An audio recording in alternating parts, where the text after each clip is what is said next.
그 작가 이문열 씨의 삼국지는요, 그 누적 판매 2천만 부라는 대기록을 세우면서 많은 이들에게 사랑을 받아오고 있습니다.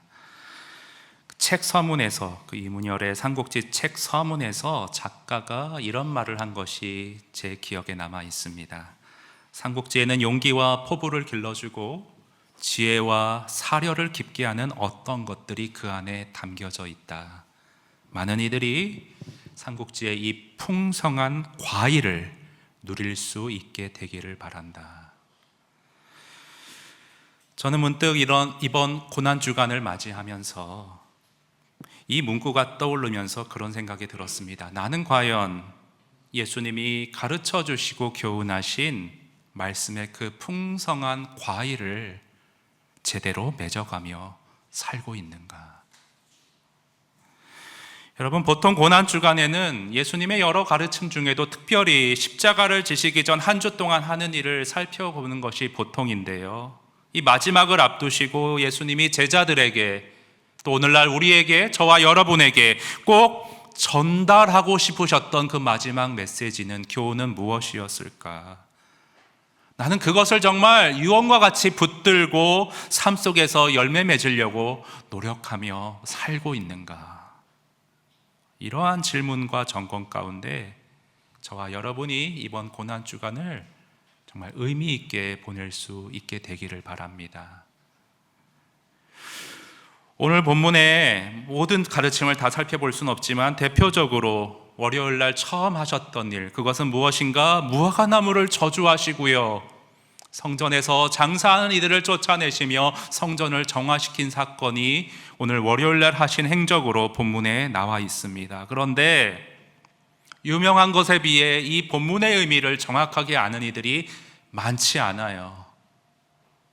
특히 무화과나무 저주하신 사건 같은 경우는 얼핏 읽었을 때 고개가 갸우뚱해지는, 이해가 좀처럼 쉽지 않는 어려운 본문으로 우리에게 알려져 있습니다. 여러분, 12절을 다시 한번 같이 읽어보실까요? 12절 같이 한번 읽습니다. 시작. 이튿날 그들이 베다니에서 나왔을 때에 예수께서 시장하신지라. 예수님께서 나귀를 타고 예루살렘에서 호산나 환호를 받으며 입성하신 그 다음 날요, 베다니에 나오셨는데 무척 12절 끝에 보니 시장하셨다 나와 있습니다. 배가 무척 고프셨던 것 같아요. 그때 마침 눈에 들어온 게 뭐였냐면, 여러분 13절을 보십시오. 뭐가 눈에 들어왔냐 하면 멀리서 잎사귀가 있는 무엇을 보셨다 나와 있어요? 무화과 나무를 보셨다 나와 있습니다. 그래서 자연히 배가 고프시니까 저 나무에 가서 열매를 좀 따먹을 수 있을까 해서 기대를 갖고 나무에 다가가셨죠. 근데 거기에 13절 계속 이어보시면 실망스럽게도 그 나무에는 잎사귀 외에는 아무 열매도 없었다 나와 있습니다. 근데 열매가 없었던 이유가 있어요. 거기 13절 맨 끝에 보시면, 13절 맨 끝에 그 이유는 아직 무화과의 때가 아님이라. 무화과의 때가 아니래요. 무화과의 때가 아님이라. 여러분, 이 나무는요, 좀 비정상적인 나무였던 것 같아요. 이거를 모르면 예수님의 행동이 당체 이해가 안 됩니다. 무화과의 때가 아닌데, 때가 아니어서 열매가 안 열렸는데 화를 내시거든요. 그러니까 얼핏 읽으면, 잘못 읽으면 때 쓰는 어린아이 같은 거예요. 내가 배고픈데 아직 때가 아닌데 그래도 없으니까 화내시고 저주하신. 그럼 14절 보세요. 예수께서 나무에 말씀하여 이르시되 이제부터 영원토록 사람이 내게서 열매를 따먹지 못하리라. 저주하시거든요. 열매가 없다고 저주하세요. 분풀이 화풀이 하는 것처럼 잘못 읽힐 수가 있어요. 여러분, 이 무화과의 좀 비정상적인 특성을 여러분이 좀 아셔야 돼요. 제가 주석을 본 다음에 좀 설명을 해드리겠습니다. 자, 무화과 나무 열매는 잎사귀와 거의 같은 때에, 정상적이라면 잎사귀가 이렇게 나면 무화과의 때가 맞아서 열매도 같이 자라는 게 정상이고 보통입니다. 그러니까 잎사귀가 있으면 무화과의 나무가 무르익을 떼어가지고 그때 잎사귀와 열매가 같이 열려요. 근데 무화과의 때가 아닌데 이 나무는 잎사귀가 무성한 거예요. 그래서 기대감을 가졌죠. 열매도 열렸나 보다 그랬는데 열매는 없었던 겁니다. 무엇을 상징하느냐? 여기서 예수님의 행동은 열매 맺는 것처럼 보이지만 사실은 그렇지 않은 이들의 위선을 나타내는 상징적인 중요성을 갖는다는 겁니다. 여러분, 무화과는요 보통 이스라엘 백성들을 많이 상징하는 것으로 성경에 나옵니다. 예수님이 이스라엘 백성에게 늘 책망하셨던 게 뭐냐면, 너희는 겉만 번지르르 하고 입만 그럴듯하게 무성하게 있는데 열매가 알갱이가 없다. 무화과랑 똑같다는 거예요. 물론 때는 아니에요. 그런데 비정상적이게도 형식적인 거에, 겉으로 보여지는 거에 열심을 내요. 율법도 모세 율법에 자기들이 막 바리새인들 여러 가지를 만들어내요.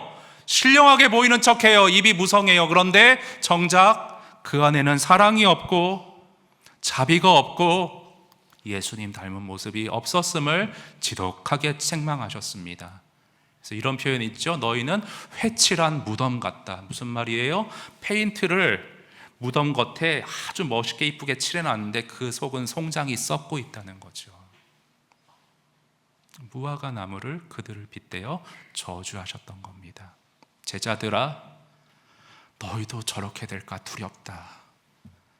내가 곧 십자가를 지게 될 텐데 너희는 저렇게 살아서는, 저렇게 신앙생활해서는 안 된다. 오늘 우리에게도 예수님이 이 말씀을 하고 계신 것입니다.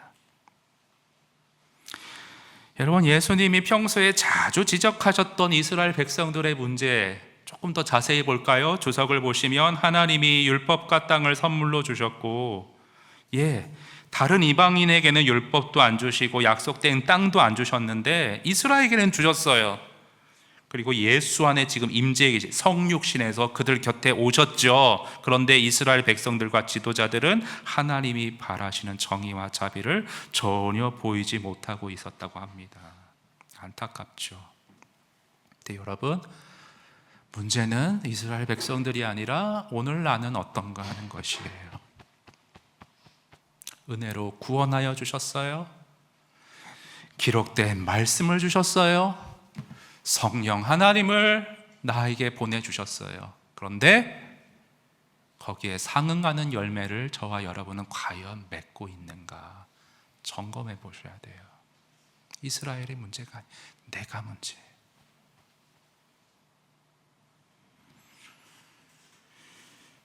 여러분, 형식이 물론 중요합니다. 형식에 따라서 정신이 따라올 수 있습니다. 그런데 사람은 형식주의로 굳어지기가 쉬워요. 이렇게 주일 성수하시잖아요. 고난주간을 지키잖아요. 성금요일 예배 때 성창식 하잖아요. 그걸로 다 됐나요? 그렇게 되기가 쉽다고요. 성창식 했으니까, 금식 했으니까, 예배 참석했으니까 신앙생활 잘하고 있구나. 여러분, 특별히 종교의식과 관련해서 특별히 부활절 앞두고 사순절을 지키는 교회들이 많죠. 사순절 뭐예요? 예수님이 부활하시기 전 40일 동안, 6주 동안 금식하고 철야를 이어가는 그러한 거룩한 절기예요. 좋아요. 그런데 우리 대한예수교 장로회 합동교단, 우리 교단은 이 사순절을 지키지 않습니다. 물론 지키는 교회도 저는 나름대로 진정성이 의미가 있다고 저는 인정해요. 하지만 우리 교단이 그렇게 하는 이유를 여러분에게 조금 설명드리고 싶어요. 관련해서 기사 먼저 좀 보실까요? 대한예수교 장로회 합동교단은 1999년 제84회 총회에서 사순절 금지를 결의했다고 합니다. 예장 합동산하 총신대 신대원에서 조직신학을 가르치는 문병호 교수는 로마 카톨릭이 사순절을 연중 교회력에 따라 지키는 것은 그들의 의식주의와 자질주의의 유산으로서 그 기간 동안 금식이나 순례나 무건과 미사 등을 공로로 여기는 그릇된 신학에서 비롯됐다고 했습니다. 문 교수는 그리스도의 죽음과 부활 그 정신은 복음의 요체 핵심으로서 1년 내내 연중 깊이 새겨야 하며 예수님이 구약의 언약과 절기와 제사를 다 이루셨으므로 이제는 더 이상 절기에 대한 형식적 준수는 헛된 것이라 부연했습니다. 예수님의 죽음과 부활의 의미는 복음의 핵심이고 사순절뿐 아니라 1년 내내 묵상하고 마음속에 묵상해야 하는 본질이다. 그런데 사순절 기간만 그렇게 지켜서는 그게 무슨 의미가 있느냐? 근데 신학적인 이유보다도 보다 현실적으로 좀 저는 한번 점검해 봐야 된다고 생각해요. 40일 동안 금식할 수는 없죠. 물론 금식기도 하는 분이 있어요. 그 40일 금식기도 하시는 분들 중에 그걸 좀 자랑하는 분들이 있어요. 명함에 어떤 기도원 원장님 40일 금식기도 3회 이렇게 적은 분이 있어요. 공로주의, 자질주의, 그런 의식주의로 흐르는 경우가 많아요. 근데 40일 동안 그러기는 우리가 일상생활이 안 되니까 하루에 한 끼 금식을 합니다. 40일 동안 점심, 아침 그렇게 해요. 근데 최근에 우리 어느 아는 집사님이 금식 기도를 하셨는데 중요한 선택을 앞두고 저한테 이틀째 되는 날인가 그렇게 말씀하세요. 목사님, 배가 고프니까 더 기도가 안 돼요. 나는 40일 동안 금식했다, 이틀 동안 금식했다, 그게 중요한 게 아니라 금식하면서 정말 더 깊이 기도했는가, 그게 중요하죠, 여러분. 내가 이렇게 했어? 뿌듯해하는 형식주의로 만족하는 쪽으로 우리가 흐르기가 참 쉬워요. 그거를 좀 방지하고자 하는 거예요. 그리고 또 죄책감을 갖고 와요. 여러분, 3월이 회사가 가장 바쁩니다. 우리 세무부서에 있는 집사님 말 들어보니까 오는 31일이 최절정이래요. 정말 이렇게 뭐 결산하고 해야 될 게 너무너무 많대요.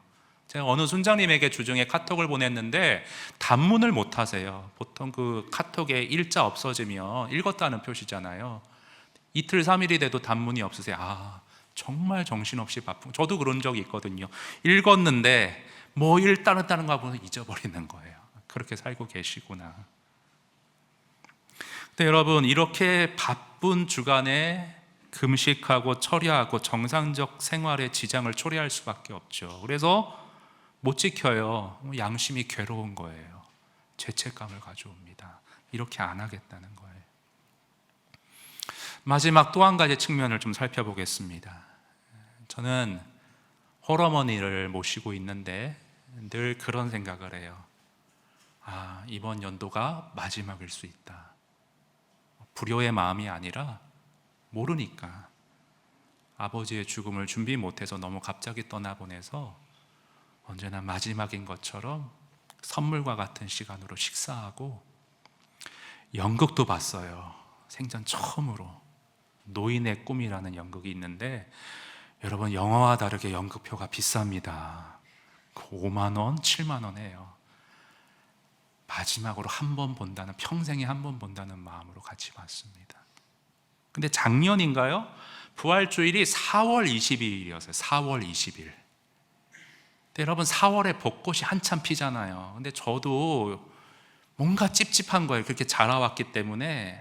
고난주간 사순절인데 벚꽃 구경하면서 막 웃는 게 맨날 죄책감이 드는 거예요. 그래서 안 갔어요. 부활절 딱 돼서 월요일날 모시고 갔죠. 그런데 벚꽃이 다 지고 초록사시 이렇게 났더라고요. 그런 경우 많습니다. 여러분, 왜 벚꽃 구경하는 게 고난주간에 해서는 안 돼요? 얼마나 의미가 깊은데요. 요즘 송도공원에 개나리 벚꽃 피는 거 아시죠? 저는 주중에 퇴근하면서 자전거 타고 가니까 벚꽃 보면서, 개나리 보면서 교육자들한테 그렇게 문자 보냈어요. 참, 우리 성도님들 중에 지금 참 이런 일로 가정에 아픔 있는 분들이 있고 몸이 아픈 분들이 있고 이런저런 일들이 있는데 꽃이 피는 걸 보니, 야, 하나님의 때에 어김없이 희망의 꽃이 피어오르는 걸 보니 참 이것이 복음이구나, 부활이 다가오고 있구나, 확정되어 있구나, 감사하다고 그렇게 나눔을 좀 보냈습니다. 뭐가 나빠요, 여러분? 근데 4월 1일 날 새벽에 하는 축구는 어떻게 말씀드려야 될지 모르겠어요. 축구는 이걸 어느 나라랑 하죠, 대표팀이. 알아서 하세요. 알아서 하시는데 근데 여러분 꾹 참고 안 보고 오늘 예수님의 가르침과 전혀 상관없이 안 봤으니까 나는 신령하게 지켰어, 이렇게 되면 안 됩니다. 여러분 보시더라도 본질을 얼마나 붙잡는 게 저는 관건이라고 생각해요. 관련해서요, 여러분 주석 하나만 더 보겠습니다. 무화과 나무의 저주는 하나님에게서 공허한 의식과 율법주의로 돌아선 열매 없는 유대인들에 대한 심판을 상징한다. 예, 하나님의 본질에서 떠나서 유대인들이 공허한 의식, 각종 종교적인 의식은 다 지켰어요. 율법주의로 치중했다. 그것에 대한 어떤 심판을 말하는 겁니다. 알맹이 열매가 없다. 이는 예수님이 유대민족과 그들의 종교적 간섭 속에서 예배, 기도, 의의 참된 열매를 찾으셨지만, 그렇게 열심히 기도하고 금식하고 예배 드리는데 참된 열매를 거기서 어떤 모습일까 속에 있는지 찾으셨지만 아무 소득도 얻지 못한 사실을 상징하는 가시적 비유였다. 계속 말씀드려요. 이스라엘이 문제가 아니라 나는 어떤가. 오늘 고난주간 주일 예배 드리고 성금요일 예배 드리고 또 금식하고 큐티 묵상하는데 정말 내 안에 하나님이 원하시는 열매가 맺어지고 있는가. 그러면 다음 질문은 이겁니다. 하나님이, 오늘 예수님이 내 안에 맺어지기 원하는 그 신앙의 본질적인 열매는 무엇이 있을까? 여러 가지가 있을 수 있어요. 그런데 오늘 특별히 본문에서 문맥 가운데 강조되는 열매는 무엇이냐? 여러분 25절 말씀을 다 같이 한번 읽어보겠습니다. 시작. 서서 기도할 때에 아무에게나 혐의가 있거든 용서하라. 그리하여야 하늘에 계신 너희 아버지께서도 너희 허물을 사하여 주시리라 하시니라. 무화과 나무, 알맹이 없는 형식적인 이스라엘을 저주하시고 책망하시면서 강조하시는 게 뭐예요? 용서의 열매, 사랑의 열매를 말씀하고 계세요. 교만했거든요. 의가 높았거든요. 우리는 선택받은 백성, 이렇게 율법을 잘 지키고 이렇게 기도하고 이렇게 11조하는 백성들. 근데 저런 이방인들은 상종 못할 사람들, 용서와 자비와 사랑이 메말라 있던 참 모순적인 그들의 모습이었습니다. 예수님이 십자가에 달리시기 일주일 전뿐 아니라 평상시에 무지하게 많이 말씀하셨던 말씀이에요. 강조하셨던 내용이에요. 여러분 대표적으로 마태복음 5장 말씀이 있죠. 우리 교독으로 읽을 텐데 제가 먼저 읽겠습니다. 화면 보시고, 또 내 이웃을 사랑하고 내 원수를 미워하여 하였다는 것을 너희가 들었으나 나는 너희에게 이르노니 너희 원수를 사랑하며 너희를 박해한 자를 위하여 기도하라. 이같이 한즉 하늘에 계신 너희 아버지의 아들이 되리니 이는 하나님이 그 해를 악인과 선인에게 비추시며 비를 의로운 자와 불의한 자에게 내려 주심이라. 너희가 너희를 사랑하는 자를 사랑하면 무슨 상이 있으리요? 세리도 이같이 아니하느냐? 또 너희가 너희 형제에게만 무난하면 남보다 더하는 것이 무엇이냐? 이방인들도 이같이 아니하느냐? 그러므로 하늘에 계신 너희 아버지의 온전하신가 같이 너희도 온전하라. 예수님이 평상시에 굉장히 이스라엘에게, 제자들에게 강조하셨던 사랑의 열매의 내용입니다. 어제 새가족 양육을 했는데요, 새신자이신 한 신혼부부 형제님이 그런 고백을 하셨어요. 제가 숙제를 내주거든요. 2주를 하는데 첫 주 끝나고 복음에 대해서 외워와라. 이게 다 기억나시죠? 근데 복음에 대해서 외우면서 예수님이 나의 죄를 대신해서 죽으시고 부활해서 예수님의 뜻대로 살게 하시는 그 복음을 계속 묵상하는 가운데 마음이 뜨거워져서 회사 안에서 좀 불편하고 용서하지 못할 그런 사람이 있었는데 좀 용서하기 위해 노력을 해봤다는 거예요. 근데 솔직한 분이에요. 노력은 하는데 잘 안 되더라는 거예요. 여러분, 오늘 주님이 마가복음 11장에서 저와 여러분에게 여러 열매가 있겠지만 용서와 사랑의 열매를 정말 이 고난주간에 다시 한번 맺어가기를 점검하고 노력해라, 도전을 주시는데 적용을 한번 생각해 보겠습니다. 우리가 잘 안 되잖아요. 그 열매를 맺어야 한다는 당위는 알겠는데 실질적으로 구체적으로 내가 어떻게 용서하고 어떻게 사랑을 꽃피우며 살 수 있을 것인가. 이 나머지 시간은 그 적용 3가지를 좀 생각해 보도록 하겠습니다. 첫 번째는요, 화면 보시면 어떻게 용서와 사랑의 열매를 맺을 수 있는가? 나의 내면에 용서와 사랑이 피어날 수 있는 여유 공간을 제공할 줄 알아야 돼요. 여러분, 이게 무슨 말인가 싶으실 텐데 되게 중요합니다. 용서와 사랑이 피어날 수 있는 여유 공간을 내 안에 제공해야 해요. 무슨 말인지 일단 본문 말씀부터 보겠습니다. 여러분 15절 보시면요, 15절 눈으로 봐주세요. 그들이 예수님 일행이 예루살렘에 들어가니라. 예수께서 성전에 들어가서 성전 안에서 매매하는 자들을 내쫓으셨다 되어 있습니다. 매매하는 자들을 내쫓으셨어요. 매매하는 자들을 내쫓으셨어요. 이 매매했다는 부분을 잘 보세요.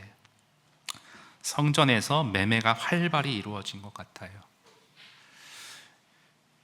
여러분, 성경을 좀 자세히 보시면 매매했다, 제사에 바칠 물건들 사고 팔고 하는 일이 이루어졌다고 하죠. 이게 뭐 대수인가? 잘 사서 성전에 가서 예배하면 그만일 텐데. 근데 뭐 이렇게 가격표가 있어서 얼마예요 해서 몇만 원 주고 이렇게 사고 이런 분위기가 아니었던 것 같아요. 제 얘기를 좀 해드리고 싶은데요, 여러분, 저는 좀 순진한 건지 어느 면에서는 좀 바보 같은 면이 있어요. 뭐가 있냐면, 늘 아내나 어머니가 좀 안타까워하는 게, 뭐 시장 같은 데서 물건을 사면 부르는 대로 다 값을 줘요. 그렇게 하면 안 된다는 거예요. 깎을 걸 예상하고 비싸게 부르는데, 아내가 그랬는지 어머니가 그랬는지 상인이 당황해야 하더라는 거예요. 나는 잘 못 느꼈는데 그대로 주니까. 근데 저는 뭐 그런 거에 실갱이하거나 신경 쓰기가 싫거든요. 근데 그런 저를 변화시켰던 책이 있어요. 어떤 책을 보니까 이거는 정말 이런가? 내가 좀 태도를 바꿔야겠구나. 그래서 저를 변화시킨 구절이기 때문에 하찮은 것 같아도 한번 갖고 와 봤습니다.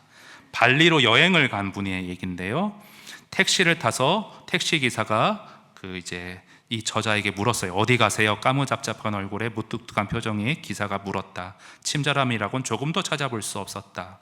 발리의 진바한 해변에 가려고 하는데요, 도로 하나에 온통 해산물을 파는 그곳이요. 기사는 말없이 고개를 끄덕이더니 또다시 묵뚝한 말투로 대답한다. 택시값이 5만 루피야.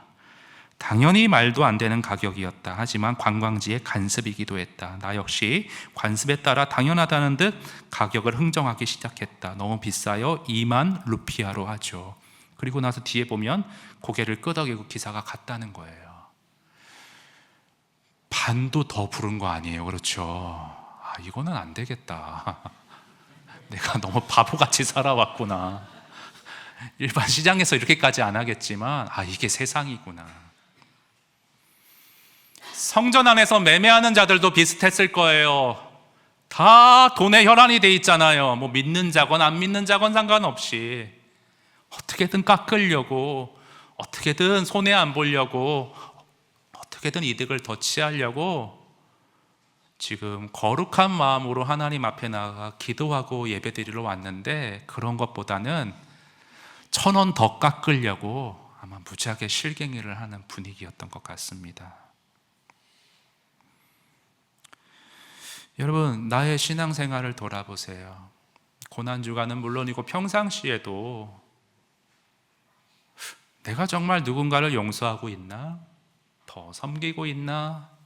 좀 더 사랑해야 하는 거 아닌가? 이런 거 생각할 틈이 없는 게 뭐냐면, 온통 이 세상의 가치에 경도돼서 좀 더 차지하고 좀 더 갖고 좀 더 좋은 거 누리려고 온통 마음이 뺏겨 있는 건 아닌지 돌아보세요. 요즘 이 스마트폰이 있잖아요. 끊임없이 주식 보고 집값 분양받은 거, 부동산, 온통 여기에 정신이 팔려 있는 건 아닌지. 여유 공간이 없어요. 사랑과 용서와 열매를 점검할 시간이 없어요. 여기 웃는 분들 죄송합니다. 제가 막 이렇게 표적 설교하는 건 아니고요. 일반적으로 그렇다. 일반적으로. 여기도 균형이 사실 필요해요. 균형이. 저희 아버지 보면 너무 이런 걸 못 하셔서 어머니가 좀 고생한 면이 있으세요. 다 퍼주고, 여보, 그럼 우리는 뭐 밥 해먹고 뭐 하고 살아? 그럼 딱 어깨를 두들기면서 천국의 상급이 클 거야. 환장하죠. 살림하는 입장에서는. 제가 재밌는 얘기 해드릴까요? 우리 옛날에는요, 여러분, 서울에 그 망원동, 상수동 제일 집값이 싼 동네였어요. 거기가 저희 개척교회가 어려웠기 때문에 그 상수동, 지금 완전히 그 핫한 곳인데 홍대 메인스트릿 바로 길 건너 하나에 상수동이 있어요. 거기에 1997년도인가 아버지가 집을 하나 모으셔서 샀습니다. 4천만 원에 15평 반지하를 사셨어요.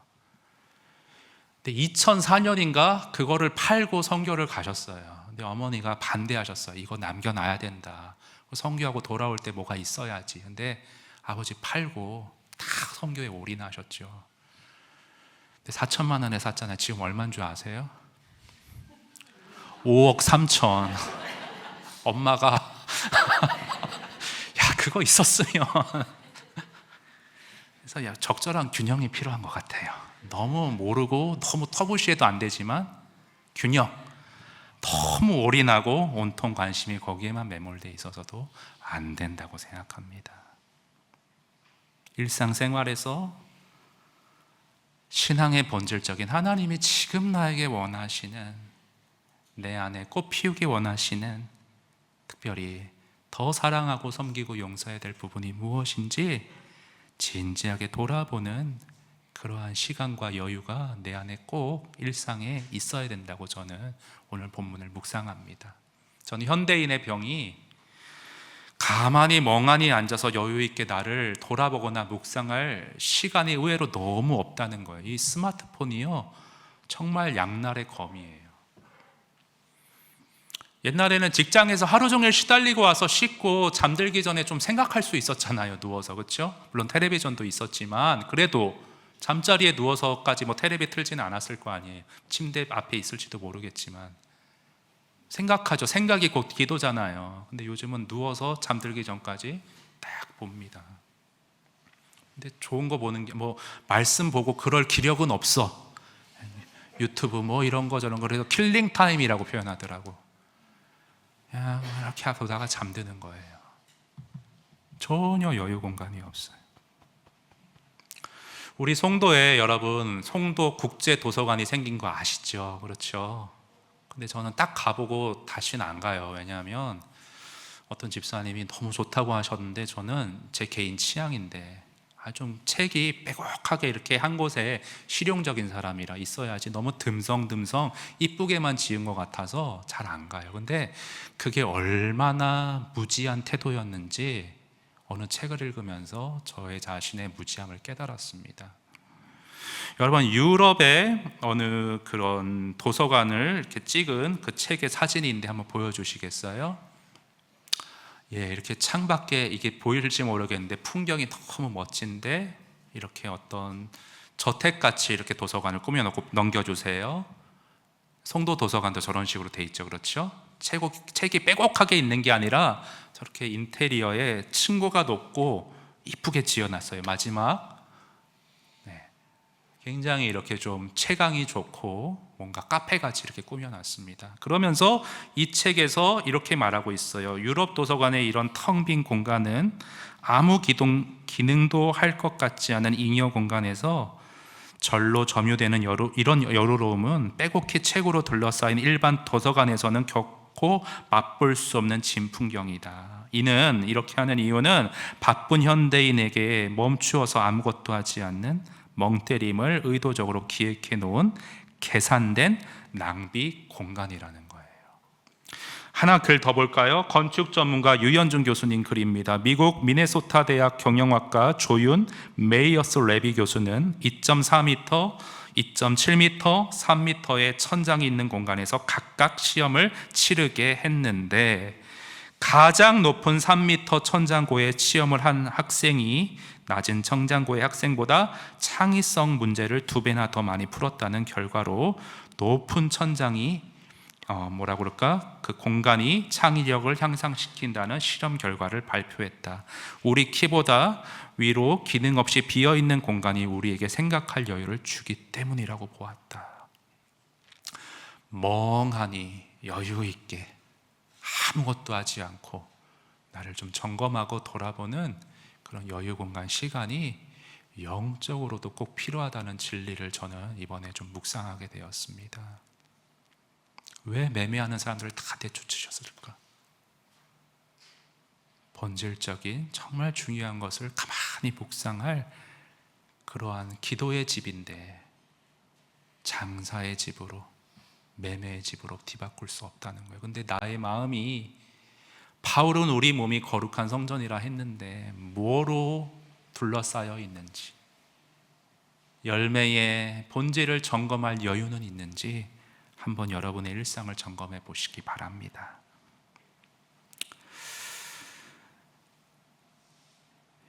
최근에 좀 가슴 아픈 소식이지만 암 진단을 받으신 우리 집사님이 계세요.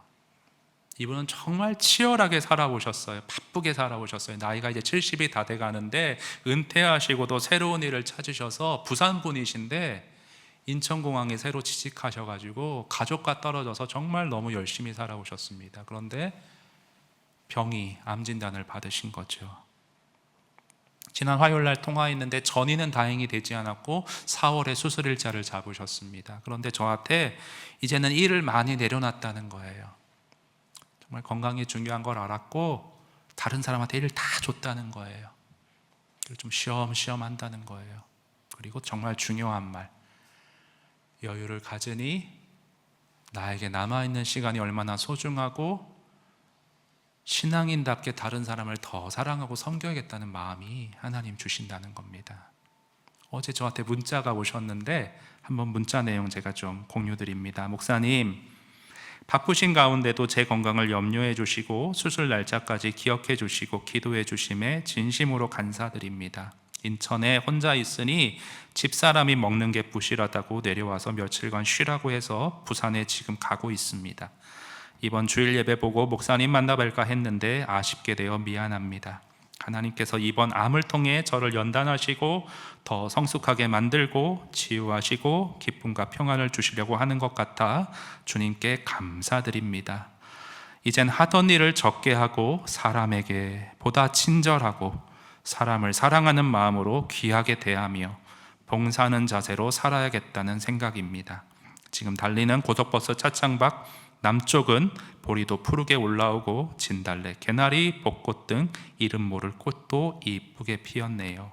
하나님이 때를 맞춰 이렇게 아름다운 계절을 만드시고 보여주시니 참 감사합니다. 목사님 건강하시고요, 평안한 하루하루 되시길요. 조만간 또 뵈어요. 고맙고 감사하고 사랑합니다. 여러분도 몸이 아프시기 전에 무엇을 위해 내가 이렇게 치열하게 열심히 살아가는가 한번 점검해. 물론 성실해야 돼요. 그러나 내 마음에 내 인생에서 정말 중요한 주님이 원하시는 그것 꽃 피우기 위해, 열매 맺기 위해 얼마나 나는 시간과 여유를 갖고 있는가 점검해 보세요, 여러분. 자, 그렇게 여유 공간을 점검해 보시고요. 두 번째로 주님이 원하시는 용서와 사랑의 열매를 맺기 위해서는 무엇을 해야 되는가? 우리 이건 화면 보시고 다 같이 읽겠습니다. 시작. 분노의 감정이 올라올 때는 반드시 한 템포 늦추도록 하라. 여러분, 오늘 본문을 보면 그런데 예수님은 한 템포 늦추기는커녕 아주 분노를 적나라하게 폭발하고 계십니다. 여러분 15절에서 17절 한번 읽을 텐데 15절 먼저 읽어주세요. 시작. 그들이 예루살렘에 들어가니라. 예수께서 성전에 들어가사 성전 안에서 매매하는 자들을 내쫓으시며 돈 바꾸는 자들의 상과 비둘기 파는 자들의 의자를 둘러엎으시며 아무나 물건을 가지고 성전 안으로 지나다님을 허락하지 아니하시고 17절 시작. 이에 가르쳐 이르시되 기록된 바 내 집은 만민이 기도하는 집이라 칭함을 받으리라고 하지 아니하였느냐. 너희는 강도의 소굴을 만들었도다 하시매. 예. 아주 상을 둘러엎으셨대. 예수님이 사랑과 용서를 가르쳤던 예수님이 이거 어떻게 이해를 해야 되는가. 여러분, 분노에는요 긍정적인 측면이 있어요. 우선 이것을 아셔야 돼요. 적합한 타이밍에 적절히 화를 낼 필요가 있을 때가 있어요. 여러분, 이게 무슨 말씀인지 화면을 보고 좀 한번 정리해 보겠습니다. 분노는 그 나름대로 쓸모가 있다. 우리가 잔악행위나 불의에 직면했을 때 타오르는 분노는 무관심의 안개를 걷어낼 수 있다. 분노한 사람은 때때로 조직 내에서 권력에게 진실을 말하거나 위선을 거부하는 유일한 사람으로 만들기도 한다. 요컨대 우리가 독선적 분노나 폭발적 분노에 갇히지 않으면서 진실을 추구하는 긍정적인 분노의 힘을 활용할 줄 안다면 분노는 좋은 것이 될 것이다. 근데 여러분, 하지만, 이게 중요하지만 그런 측면이 있는데 대부분은요 그 분노의 모든 장제적 장점에도 불구하고 능숙히 그렇게 적절히 화를 내는 게 쉽지 않고요, 현실적으로 대부분의 분노는 우리를 공경에 빠뜨리고 정말 비통한 처지에 곤혹하게 만드는 경우가 대부분이라는 겁니다. 예수님이니까 그렇게 분별하고 하셨지만 우리는 옳은 상황에 분노하기보다는 한 템포 늦추고 참아야 하는데 참지 못해서 후회하는 일들이 너무 많아요. 여러분, 성경은 논문이 아니에요. 분노에 이런 긍정적인 측면이 있는데 너희들은 이런 점을 조심해야 된다, 이렇게 상세하게 얘기할 수가 없어요. 그렇죠? 그래서 우리는 성경을 깊이 들여다보면서 예수님의 이런 긍정적인 분노의 어떤 행동을 보면서도 우리 자신은 예수님과 같이 온전하기 못하기에 분노의 그런 부정적인 화염에 휩싸일 수 있음을 알고 조심하는 쪽으로 이 본문을 그 예수님 모습의 이면 속에서 적용점을 찾아내는 것이 저는 필요하다고 봅니다. 저는 원칙이 하나 있어요. 화날 때 침묵한다. 감정이 막 올라올 때 그때 말하면 100% 후회해요. 아내에게, 또 뭐 교회 안에서도 누구에게도 한 템포 삼키면 생각이 좀 달라져요. 오늘 우리 집사님들 글을 제가 많이 좀 일상에 좀 적용을 위해 그림을 그려드리기 위해서 좀 말씀드리는데, 어느 한 순장님이 당신의 SNS에 올린 사진과 글이, 사진부터 보실게요. 사진 보시면요, 이게 교회 전도지입니다. 근데 우리 순장님 아이가 받아왔어요. 근데 많이도 받아왔죠. 근데 그 밑에 몇 개가 전도지가 찢어져 있어요. 순장님이 이걸 보고 글을 쓰셨습니다. 한번 보겠습니다. 일을 마치고 집에 왔는데 침대 위에 찢겨지고 구겨진 교회 전도지를 발견했다. 마음이 좋지 않았다. 요즘 교회 가는 것도 싫어하고 하나님에 대해서 부정적인 것 같다고 느끼고 있었는데 그래도 이렇게까지 찢을 일인가 싶어 속이 상했다. 화가 났지만 한 템포 꾹 참고 아이에게 물었다. 이게 뭐야? 아들이 말했다. 학교 앞에서 나눠준 건데 애들이 다 찢고 버리고 가길래 내가 다 주워왔어. 순간 마음이 멈췄다. 화냈으면 큰일 날 뻔했다. 나는 아직도 아들을 모르고 나는 아직도 갈 길이 멀다. 찢어지고 버려진 전도지 하나하나를 주워왔을 아들의 모습을 떠올리니 참 고맙고 사랑스럽다. 한 템포 늦춰야 돼요. 상대방을 다 모르고 갈 길이 먼 우리거든요. 여러분, 이 순장님은 제가 누구라고 밝히지는 않겠지만 매우 열정적인 분이세요. 우리 교회 새벽 기도했을 때 늘 참석하셨어요. 순원들이 놀라는 게 지금 일하시는 걸 들어보니 외부 강연도 많고 이렇게 바쁜 분인데 또 다락방을 섬기시네요. 근데 이분이 그렇게 바쁘면서도 열정적으로 일하시면서도 놓치지 않는 게 말씀, 묵상, 기도거든요. 첫 번째 대지랑이 이어져요. 여유 공간을 항상 바쁘지만 마련해 놓는 것을 봅니다. 그래서 말씀을 깊이 있게 보시는 거죠. 예수님 이렇게 화내셨지만 평상시에 온유하고 겸손하셨잖아요. 언제 한 템포 늦추고 언제 표출해야 될지 성령에 의해서, 말씀에 의해서 지도받는 분. 여러분, 우리가 이렇게 균형 있게 말씀을 붙드는 가운데 용서와 사랑의 열매를 위해 무엇보다 마지막으로는요, 여러분 세 번째는 기도해야 합니다. 마지막 세 번째 같이 읽겠습니다. 시작. 용서와 사랑의 열매는 내 힘으로 되지 않는 믿음의 영역인 것을 인정하고 기도에 힘쓰라. 여러분 20절부터 25절 우리 번갈아 가면서 읽겠습니다. 제가 먼저 읽습니다. 20절. 그들이 아침에 지나갈 때 무화과 나무가 뿌리채 마른 것을 보고 베드로가 생각이 나서 여짜오되 라삐여 보소서 저주하신 무화과 나무가 말랐나이다. 예수께서 그들에게 대답하여 이르시되 하나님을 믿으라. 내가 진실로 너희에게 이르노니 누구든지 이 산더러 들리어 바다에 던져지려 하며 그 말하는 것이 이루어질 줄 믿고 마음에 의심하지 아니하면 그대로 되리라. 그러므로 내가 너희에게 말하노니 무엇이든지 기도하고 구하는 것은 받은 줄로 믿으라. 그리하면 너희에게 그대로 되리라. 서서 기도할 때에 아무에게나 혐의가 있거든 용서하라. 그리하여야 하늘에 계신 너희 아버지께서도 너희 허물을 사하여 주시리라 하시니라. 아멘. 여러분 사실요 23절 24절 굉장히 유명한 구절이에요. 눈으로 보세요. 내가 진실로 너희에게 이르노니 누구든지 이 산들어 들리어 바다에 던지라 하며 그 말하는 것이 이루어질 줄로 믿고 마음에 의심하지 아니하면 그대로 되리라. 그러므로 내가 너희에게 말하노니 무엇이든지 기도하고 구하는 것은 받은 줄로 믿으라. 그리하면 너희에게 그대로 되리라. 정말 유명한 말씀이에요. 어떻게 적용하는 줄 아세요? 송도에 어떤 아파트가 있는데 저에게 주실 줄로 믿습니다. 믿고 기도하면 그대로 되리라. 이렇게 적용들을 많이 해요. 근데 문맥을 제가 강조하잖아요. 문맥을 25절에 뭐라고 나와 있어요? 용서해라, 사랑해라.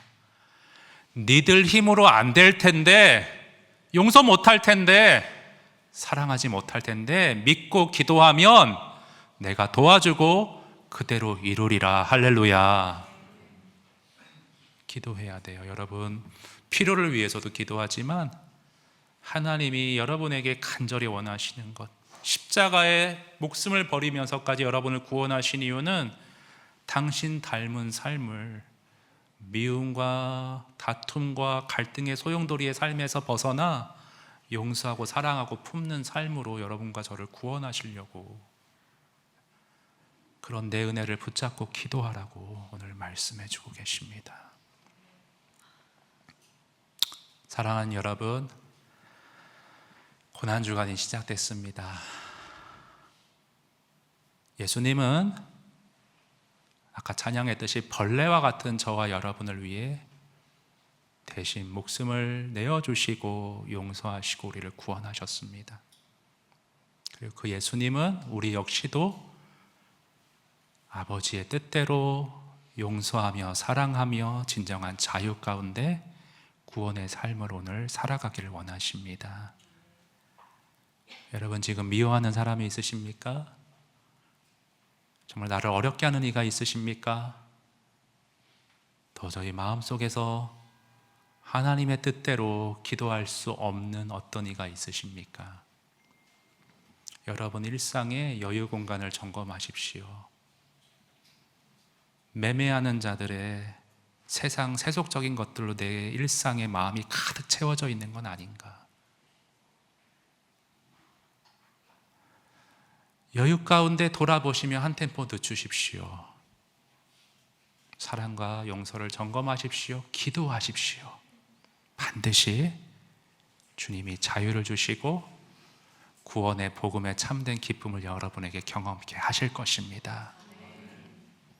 금식하지 않으셔도 좋습니다.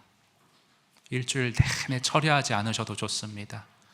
오늘의 말씀을 일상의 여유 가운데 다시금 생각하시고 곱씹으시고 기도하시며 고난주간의 진정한 의미를, 예수님이 원하시는 열매의 본질을 맺어가시는 저와 여러분의 일주일 되었으면 좋겠습니다.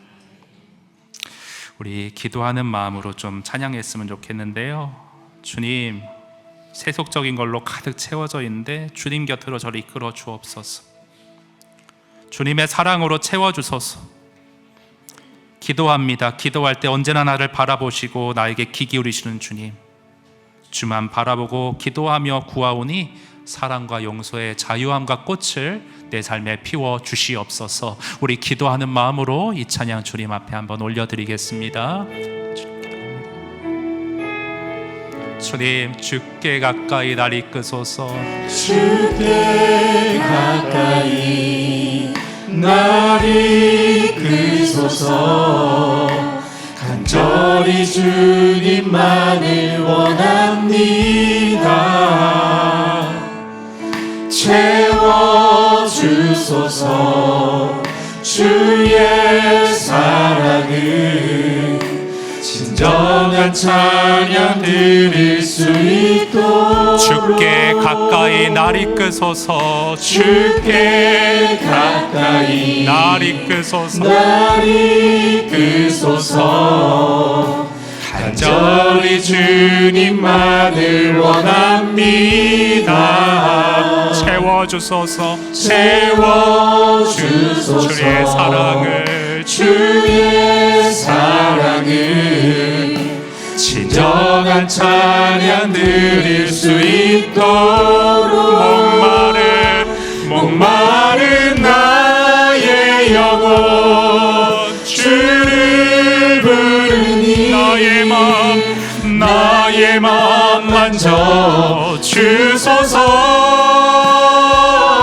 주님만을 원합니다. 더 원합니다.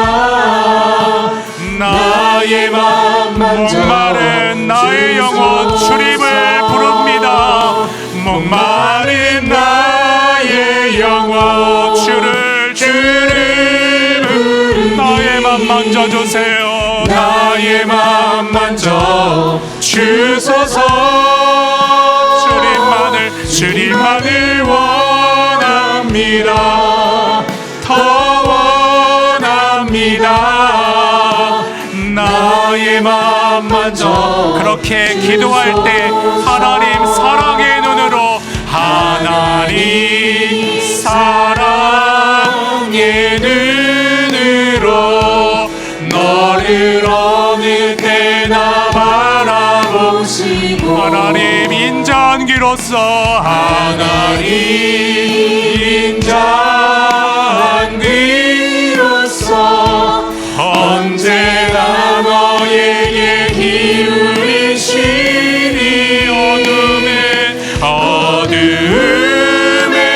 밝은 빛을 비춰주시고 너의 작은 신음에도 응답하시니 너는 어느 곳에 있든지 주를 향하고 주만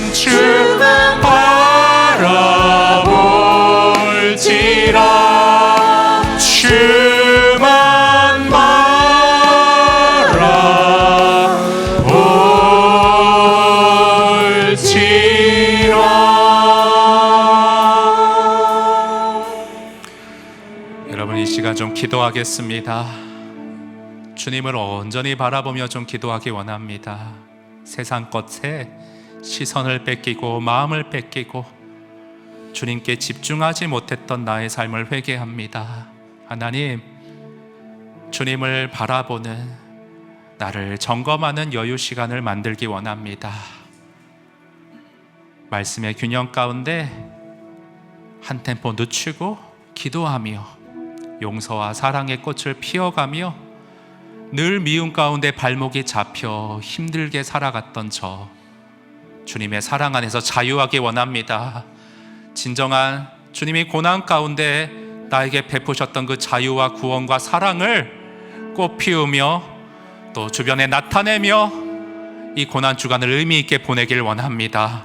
주님을 바라보고 은혜를 구하오니 주님 용서하게 하시고 주님 사랑하게 하여 주시옵소서. 우리 주님 앞에 나아가 기도하겠습니다. 기도합니다. 하나님 아버지, 주님 이 시간 주님을 온전히 바랍니다. 하나님 은혜를 구합니다.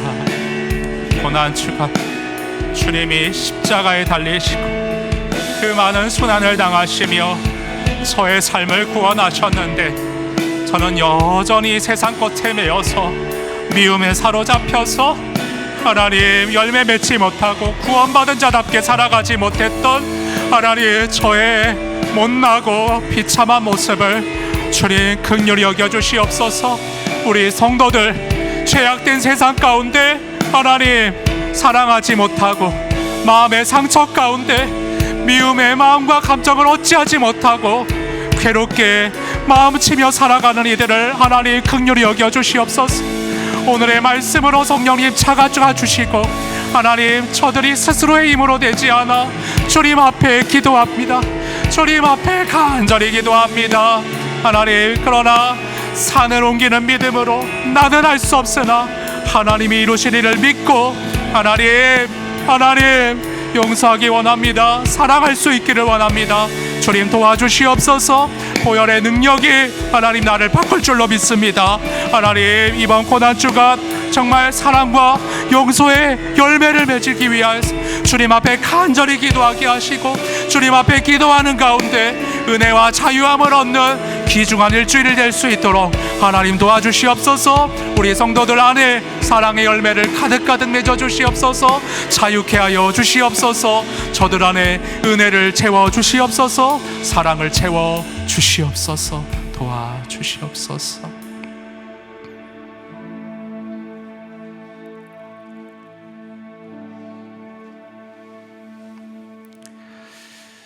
이제는 미움과 다툼과 반목의 세상에서 사랑의 나라로 우리를 건져 올리신 주 예수 그리스도의 은혜와 그 아들을 기꺼이 우리를 구원하기 위해 내어주신 하나님 아버지의 무한하신 사랑하심과 이 은혜와 사랑에 힘입어 사랑의 열매를 꽃 피울 수 있도록 거룩한 의지를 불어넣어 주시는 성령 하나님의 역사하심이 오늘 비록 죄악된 세상에서 세속적인 것들로 가득 채워져 있는 못난 삶을 살아가지만 오늘 말씀 앞에서 회개하며 세속적인 것들을 비워내며 내 안에 여유 가운데 주님의 사랑과 용서의 열매를 맺으며 살아가기를, 자유하길 원하는, 그리스도 예수 안에서 진정 행복한 삶 누리기를 간절히 소원하며 기도하는 사랑하는 우리 모든 성도들의 삶과 일상과 존재 가운데 이제로부터 영원히 함께 있을지어다. 아멘.